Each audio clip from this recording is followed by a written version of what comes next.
Okay guys, so the train has stopped. We are officially at Agawa Canyon Park. We have an hour and a half here. I think I'm going to decide to do the Bridal Falls trail. There is an overlook trail that you go up the steps and it's an overlook over the whole park, but I'm more interested in getting closer to the falls. So that's what I'm doing. Bridal Falls trail, I guess, is 40 minutes return. They give you these booklets for free on the train, and it has like a map of the paths that you can go on. So let's see if we can get to these falls. So thoughts on the train on the ride here. There's definitely some improvements that can be made. Commentary was hit or miss. They have you guys saw the screens weren't working. No cup holders on the seats. There's definitely some updates that can be done. Beautiful scenery. All the fall colors aren't fully out yet. And definitely you want to sit on the left side of the train because that has the better view. But overall, it was a good ride. I saw a lot of people sleeping just from the lull of the train, obviously. But overall, it was a good ride. So you guys can see this trail is pretty simple, well groomed. It's supposed to be a leisurely 40-minute return walk. You can see right here, we are on the Agawa River, right beside the river here.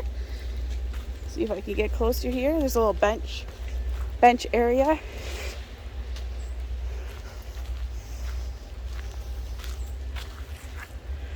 I actually don't mind that it's raining because I'd rather it be cold and raining than hot. So we got a small glimpse of the Bridal Falls on the way to the park, and they looked just beautiful. I wish you could get closer to them, but I'm a sucker for waterfalls. If I have an opportunity to see some falls, I'm going to take it. So again, the cost of this tour train came up to about $170 Canadian for the tour, which I find expensive because I'm cheap, but obviously people are paying it because it's a sold out train.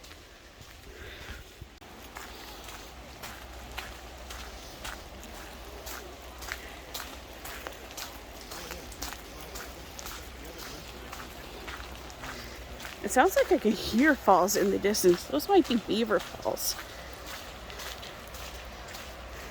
Oh, group of 7. You guys saw at Beaver Falls how they have all these group of 7 plaques around certain areas in Algoma.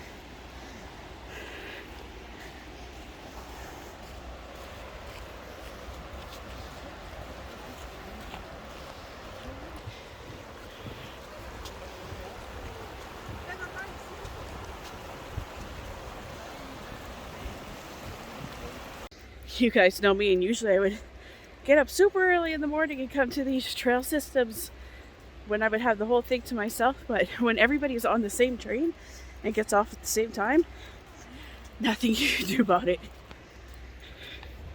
It's like somebody left a canoe here. That looks like our canoe.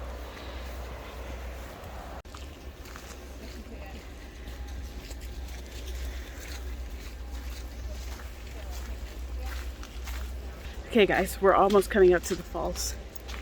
I can see it, I can hear it. I love the sound of running water, I just love it. It's so relaxing. The rain's not too bad. It actually seems to be calming down a little since we got off the train, which is nice. Probably should grab the umbrella from the van. It's just sitting in there. I could have just grabbed it, but oh well.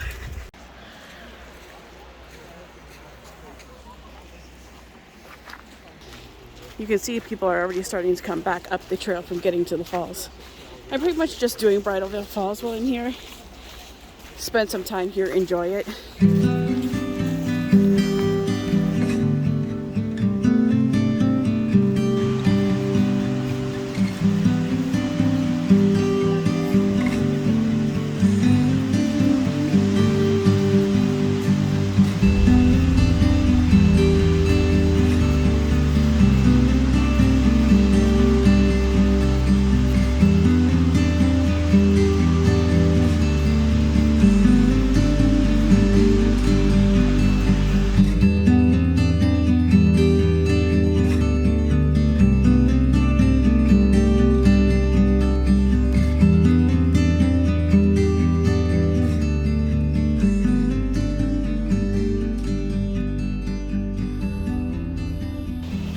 Well guys, that was Bridal Falls. Obviously very beautiful, very easy walk, very well maintained trail. Good for strollers and wheelchairs. So now I think instead of taking the main trail, I think I'm gonna walk along the tracks to get back to where the train is. It almost looks like there's a cave up there, doesn't it?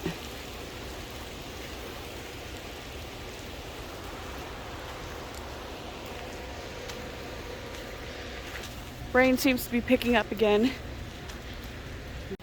Kind of wish that the stops at the park were a little longer, because you think if you do the Bridal Falls Trail, that's 40 minutes return. If you do the Beaver Falls Trail, that's 30 minutes. So just in walking, that's 70 minutes already. You only get an hour and a half at the park. So that pretty much gives you no time to sit and enjoy the falls. You pretty much have to go to one of them, take your picture, and then go right back to the other one so that you can get back on the train on time. So maybe a 2-hour stop would be better, something a little longer. Doesn't seem to give you enough time to truly enjoy both falls.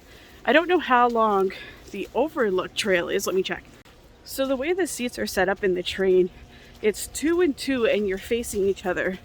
So me as a solo traveler, I'm sitting with a lovely couple from the Milwaukee area, and we just talking about traveling and different things. And yeah, it's just a good way to make friends. While on the train, you get to know each other. You're looking at each other for 4 hours there and back. So get to know your neighbor. Okay, so there's the train. I think this is Beaver Falls.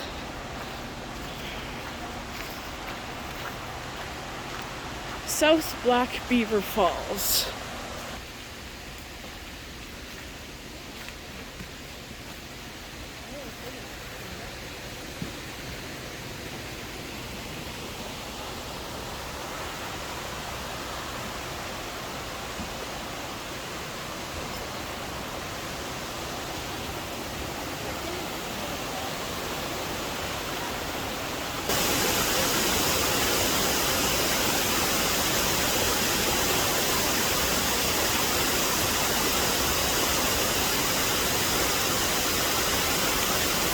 Okay, so maybe you can see both falls in the time frame. I didn't realize that Beaver Falls was right along the trail to the Bridal Falls.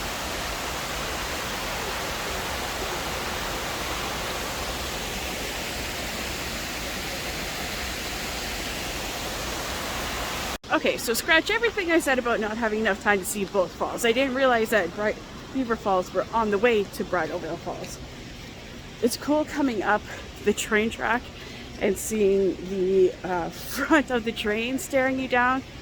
It's pretty.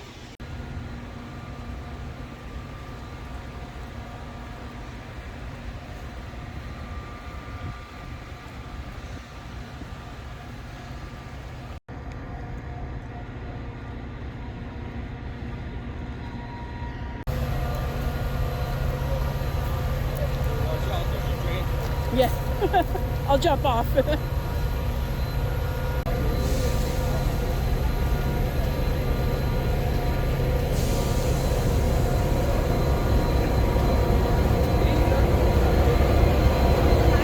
Okay, as you guys can see, we're back at the train. I'm going to see if I can find a bathroom, because I would much rather use an outhouse in the park than the bathrooms in the train. Okay guys, so over here at the depot, it looks like they have like an old rail car. The bathrooms are over here. You can see we're at the end of the train. Okay. This is the bathrooms. Looks like they have like a medical center over there in case you need medical attention. An old cabin. There's the end of the train. Okay, so not indoor plumbing, composting toilet, just big outhouses. I think we might just get back on the train now.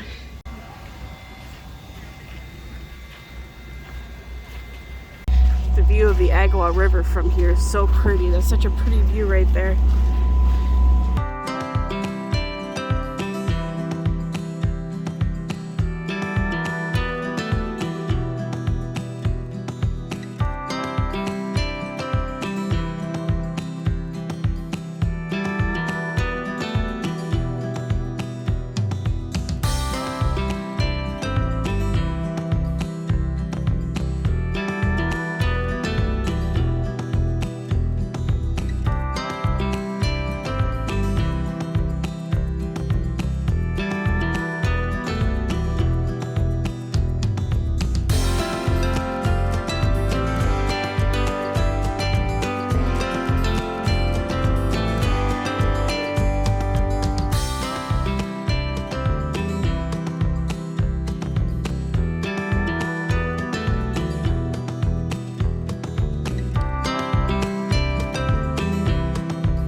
So, okay guys, so just for you, I got the box lunch. It was $22.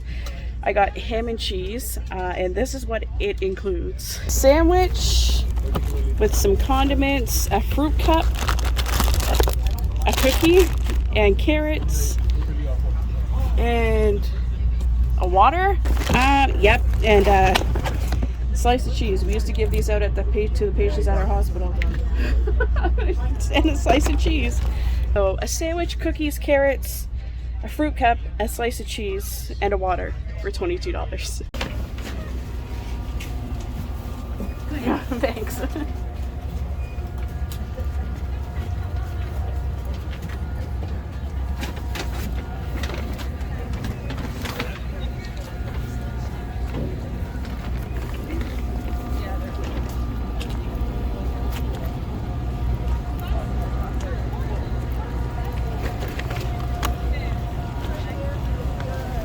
Well guys, we're back in the Sioux. I'm going to get back to the van and I'll tell you what I thought.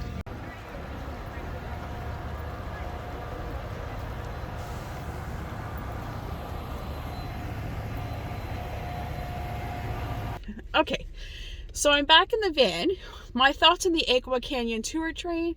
It's a beautiful ride up to Agawa Canyon. Unfortunately, you go through a lot of bush that blocks some of the best views, but that's not the train operator's fault that there's too much bush. Definitely some updates could be done in the cars and with the commentary.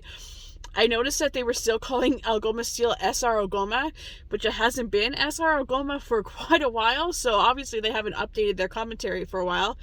And I was actually speaking with the people around me, and they were giving a lot of commentary about like the locks and the power stations when we were like 2 hours into the ride, and the people are like, I don't want to hear about that stuff. I want to hear about this area.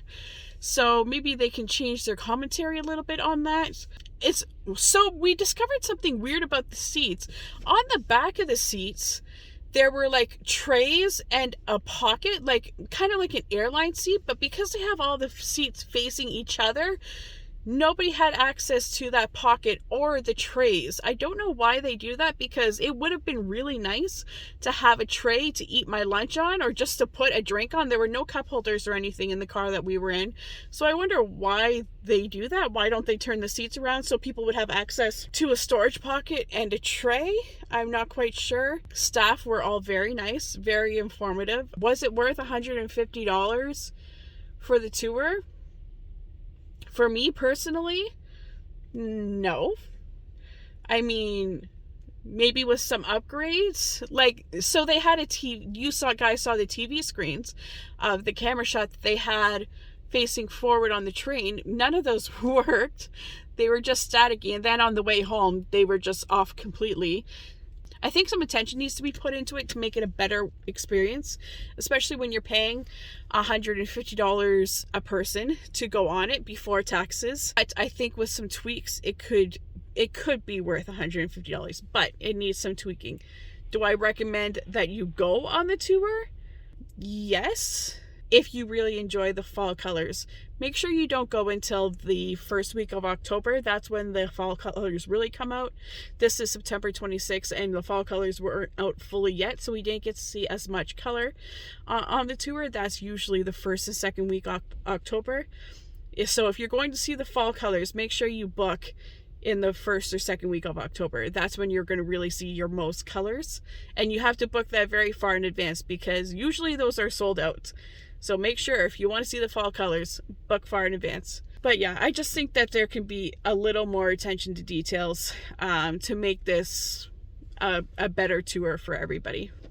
So now I'm going to head home. I have a whole bunch of videos that I need to edit from this past harvest weekend, from being in Mackinac with the dogs, from this tour. I have a lot of videos to edit with a laptop that still can't stay fully charged, so that's fun.